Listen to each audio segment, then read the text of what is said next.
الزفت ولاعيبه زي الزفت، حاجه يعني لا تطاق. ده قبل ماتش الديربي، ده المفروض دي البروفا اللي هتخش بقى ماتش الديربي.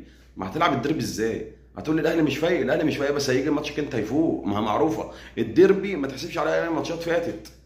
انت كنت رايح ماتش السوبر الافريقي وانت ما كنتش موجود اصلا خدته. الديربي من غير حسابات ملوش منطق. ايه ده؟ احنا من يعني انا واحد من الناس من اول الموسم عمال اقول ايه، انا مش رافع طموحي، انا عايز العب دوري ابطال، مش عايز الدوري. انت فاهم قصدي؟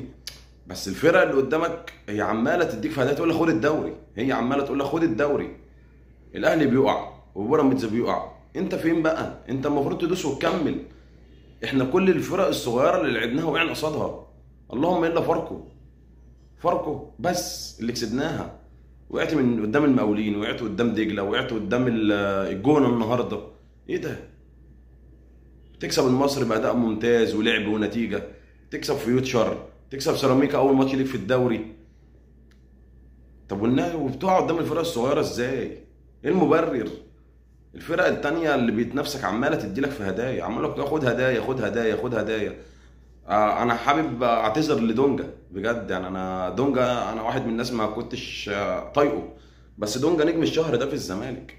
او يعني الزمالك فيه ناس تقيله، بس لا دونجا فعلا اثبت ان هو غيابه مؤثر، غيابه مؤثر جدا. انت